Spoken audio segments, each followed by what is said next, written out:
স্লোগানই হচ্ছে সব মানুষ ভাই ভাই মানবতার দুনিয়া চাই।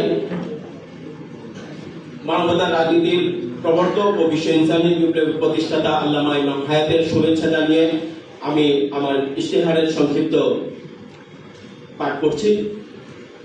সুপ্রিয় উপস্থিতি, জীবন ও জগতের দয়াময় স্রষ্টা জীবন দিয়েছেন এবং জীবন সঠিক পথে চলা পথ ও বিধান দিয়েছেন। জীবন চলার পথ ও বিধান একদিকে জীবনকে সাফল্যের সঠিক লক্ষ্যে পৌঁছানো, আরেকদিকে জীবনকে ধ্বংসাত্মক বিষয়গুলো থেকে বাঁচানো। সুপ্রিয় উপস্থিতি, আমরা প্রত্যেকে জানি প্রাকৃতিক শক্তির পর জীবন ও দুনিয়ায় সবচেয়ে কার্যকর নিয়ন্ত্রণ ও পরিচালন শক্তি হচ্ছে রাজনীতি ও রাষ্ট্র। রাজনীতির মাধ্যমে রাষ্ট্র গঠন ও পরিচালিত হয় এবং রাষ্ট্রের মাধ্যমে জীবনের প্রায় সব দিক পরিচালিত হয়। শিক্ষা ব্যবস্থা, অর্থনৈতিক ব্যবস্থা, আইন ব্যবস্থা, প্রশাসন ব্যবস্থা, বিচার ব্যবস্থা যেমন রাষ্ট্র ব্যবস্থার মাধ্যমে পরিচালিত হয়, তেমনি জীবনের নিরাপত্তা, অধিকার, স্বাধীনতা থাকবে কি থাকবে না তাও রাজনীতি ও রাষ্ট্রের মাধ্যমে নিয়ন্ত্রণ হয়। এমনকি দুনিয়ার সত্য ও মানবতার উৎস হিসেবে ধর্ম তার মৌলিক সত্যের ধারায় জারি থাকবে, নাকি ধর্ম তার সত্য ও মানবতার ধারার বিপরীতে ধর্মের নামে অধর্মের ব্যাখ্যা, মিথ্যা ও মানবতার বিরুদ্ধে ষড়যন্ত্রতার রূপ নেবে, তাও রাজনীতি ও রাষ্ট্রের চরিত্রের সাথে সংযুক্ত। সুপ্রিয় উপস্থিতি, মানবতার রাষ্ট্রের লক্ষ্যে ইনসানিয়ত বিপ্লবের নির্বাচনী ইশতেহারের আমি যতটুকু সময় পাবো এই সময়ের মধ্যে আপনাদের কাছে তুলে ধরার চেষ্টা করছি।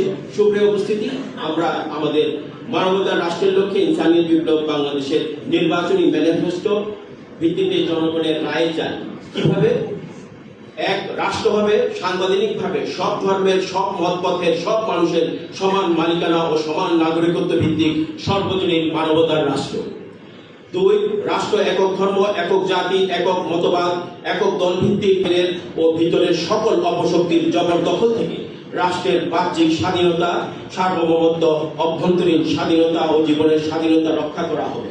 প্রত্যেক মানুষ তার জীবন, বিশ্বাস, ধর্ম, মত, পথ, আদর্শ, সংস্কৃতি নিয়ে স্বাধীনভাবে চলবেন ও পালন করবেন। রাষ্ট্র বা কেউ কারো উপর তার জীবন, ধর্ম, বিশ্বাস, মতপথের বিপরীত কিছু চাপিয়ে দিতে পারবে না বা কারো ধর্ম, মতপথ কিছু নিষিদ্ধ করতে পারবে না। পাঁচ, ধর্মের সত্য ও ধর্মের স্বাধীনতা রক্ষা ও ধর্মের মুক্ত প্রবাহ রক্ষায় ধর্মের নামে রাজনৈতিক ধোঁকা, প্রতারণা রোধে, ধর্মের নাম, আবেগ, অনুভূতির অপব্যবহার রোধে, ধর্মের বিকৃতি রোধে, উগ্রবাদ, জঙ্গিবাদ রোধে, ধর্মের নামে রাজনৈতিক দল ও একক ধর্মের নামে রাষ্ট্র করার ধর্ম বিনাশী চক্রান্ত সাংবিধানিকভাবে বন্ধ করা হবে।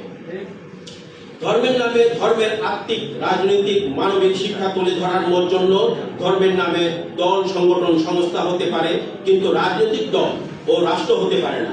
ধর্মের নামে একক ধর্ম রাষ্ট্রের জন্য নির্বাচন অংশ নিতে পারবে না। ধর্ম কোনো একক দলীয় বিষয় নয়, ধর্ম কোনো একক দল বা গোষ্ঠীর বিষয় নয়। ধর্মকে দলীয়করণ ও রাষ্ট্রীয়করণ থেকে বাঁচানোর জন্য তথা ধর্ম রক্ষায়, রাষ্ট্র রক্ষায় ধর্মের নামে দলীয় সরকার হলেও সব মানুষের পক্ষে, সব মানুষের প্রতিনিধি হিসেবে সর্বজনীন রাষ্ট্রের পক্ষে শপথ নিতে হবে। শপথ নেওয়ার পর রাষ্ট্র ও সব মানুষের বৈষম্যহীন প্রতিনিধিত্ব করতে হবে। দলীয় মতবাদ চাপিয়ে দেওয়া যাবে না। রাষ্ট্র ও রাষ্ট্রের সুযোগ সুবিধা, জনগণের হক, সম্পদ, চাকরি ও কোনো কিছুই একক দলীয়করণ করা যাবে না। রাষ্ট্রীয় সব বিষয়ে স্বচ্ছতা বজায় রাখতে হবে এবং কোনো গোপন চুক্তি করা যাবে না। সুপ্রিয় উপস্থিতি, প্রত্যক্ষ বা পরোক্ষভাবে জনগণের নির্বাচিত নন এমন কোন ব্যক্তি সরকার প্রধান বা রাষ্ট্রপ্রধান হতে পারবেন না।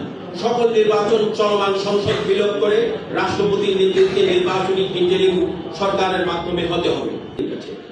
আর সকল রাষ্ট্রীয় সংসদ নির্বাচন মোবাইল ফোনে ভোটিং অ্যাপের মাধ্যমে যার যার ভোটার আইডি নম্বর ও পাসওয়ার্ডের ভিত্তিতে বৃত্তাঙ্গুলির ছাপের মাধ্যমে হতে হবে, যেন দেশের ভিতরের বাহিরের সব নাগরিক যার যার স্থান থেকে নিরাপদে ভোট দিতে পারে।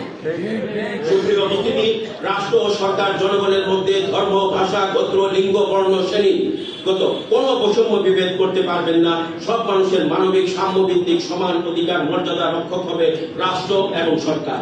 রাষ্ট্র ও সরকার প্রতিটি নাগরিকের জীবন, সম্পদ, ইজ্জতের নিরাপত্তা বিধান করা হবে। প্রবাসীদের সুরক্ষা ও কল্যাণে সরকার ও দূতাবাস সমূহ যত্নশীল ও দায়িত্বশীল হতে হবে। কোন প্রবাসী ইন্তেকাল করলে রাষ্ট্রীয় খরচে তাকে দেশে আনতে হবে। বিমানবন্দরে প্রবাসীদের আসা যাওয়া হয়রানি মুক্ত, সহজ এবং সম্মানজনক করতে হবে। একটা নির্দিষ্ট পরিমাণ পর্যন্ত প্রবাসীদের আনা সব মাল করমুক্ত করা হবে। আবাস গৃহের কর আদায় প্রত্যাহার করে সব আবাসিক পারিবারিক গৃহ করমুক্ত করা হবে। নির্দিষ্ট পরিমাপের নিম্নে জমিও করমুক্ত ও খাজনা মুক্ত করা হবে। আমার ইশতেহারের মধ্যে প্রায় 47টা পয়েন্ট, কিন্তু আমি সময়ের স্বল্পতার কারণে তুলে ধরতে পারিনি, সেটার জন্য